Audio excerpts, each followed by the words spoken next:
दोस्तों, सोने के लगातार बढ़ते दामों को लेकर अब बाजार में खलबली मच चुकी है और जैसे जैसे ये साल खत्म हो रहा है 2026 को लेकर भी आए दिन सोने और चांदी के दामों को लेकर नई नई भविष्यवाणियां हो रही हैं। इसी बीच अब सोने और चांदी के दामों को लेकर भी एक कंपनी ने बड़ा दावा किया है।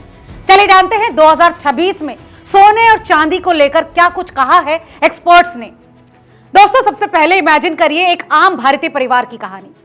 शादी की तैयारियां चल रही हैं, घर में बहू के लिए सोने के गहने खरीदने का प्लान बन रहा है, लेकिन हर बार बाजार जाओ तो कीमतें आसमान छूती नजर आती हैं। और साल 2025 में तो सोना रॉकेट की तरह भाग रहा है। 10 ग्राम 24 कैरेट सोने का दाम आज करीब 1,40,000 के आसपास है और वहीं लोग सोच रहे हैं कि यार ये कब रुकेगा। लेकिन इसी बीच अब डराने वाली बात तो ये है कि एक्सपर्ट्स और बड़े बड़े बैंक भी कह रहे हैं कि साल 2026 में सोना और ऊपर जाएगा। जी हां दोस्तों, ये कोई अफवाह नहीं बल्कि गोल्डमैन सैक्स, JP Morgan, Bank of America जैसी बड़ी संस्थाओं की रिपोर्ट पर आधारित।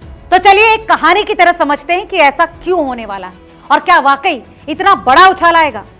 सबसे पहले ये देखिए कि 2025 में सोने ने क्या कमाल किया।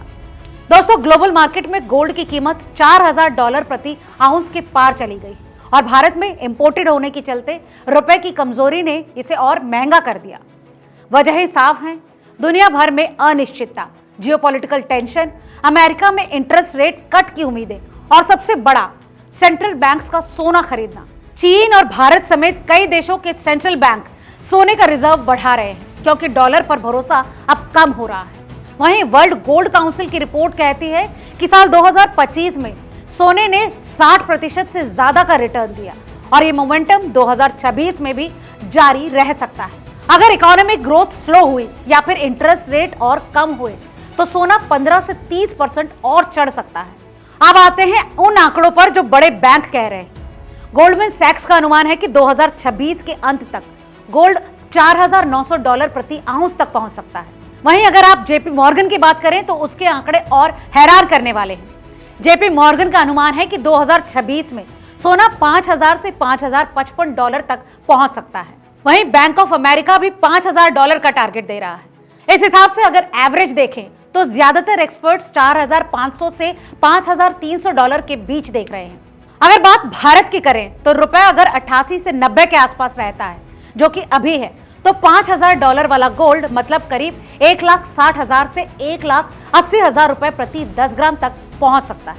वहीं कुछ भारतीय एनालिस्ट का मानना है कि सोना 1.5 लाख से 1,82,000 तक भी पहुंच सकता है, खासकर अगर रुपया और कमजोर हुआ या फिर कोई बड़ा क्राइसिस आया। मगर दोस्तों, बड़ा सवाल यह है कि क्या वाकई ये चौंकाने वाली भविष्यवाणी सच हो सकती है, क्योंकि ड्राइवर्स मजबूत हैं और पहला सेंट्रल बैंक बाइंग 2026 में भी औसतन 585 टन प्रति क्वार्टर खरीदारी की उम्मीद। दूसरा, ETF इनफ्लो। दरअसल निवेशक स्टॉक मार्केट की अनिश्चितता से भागकर गोल्ड में आ रहे हैं। और तीसरा, इन्फ्लेशन और डॉलर की कमजोरी। अगर अमेरिका में और रेट कट हुए तो गोल्ड चमकेगा। इसके अलावा भारत में शादियों का सीजन और फेस्टिवल डिमांड। लोगों का मानना है कि सोना तो खरीदना ही है, लेकिन रिस्क भी है। अगर इकोनॉमी मजबूत हुई, स्टॉक मार्केट बूम हुआ तो दोस्तों यकीनन गोल्ड में पुल बैक आ सकता है। कीमतें $4,000 तक नीचे भी जा सकती है। तो दोस्तों, कुल मिलाकर साल 2026 में सोने के दाम वाकई आसमान तक छू सकते हैं, क्योंकि ये कोई ज्योतिषी नहीं बल्कि रियल रिपोर्ट्स कह रही हैं। तो अगर आप भी सोने में निवेश की सोच रहे हैं तो डिप में खरीदिएगा, क्योंकि लॉन्ग टर्म के लिए गोल्ड हमेशा सेफ रहता है। लेकिन याद रखिए, मार्केट अनप्रेडिक्टेबल है। अपना रिसर्च करिए, एक्सपर्ट से बात कीजिए और हाँ, हमें जरूर बताइए कि 2026 में सोना कहां तक पहुंच सकता है। आज की इस रिपोर्ट में फिलहाल इतना ही। वीडियो अगर काम का लगा हो तो इसे लाइक और शेयर करना ना भूलें। बहुत बहुत शुक्रिया।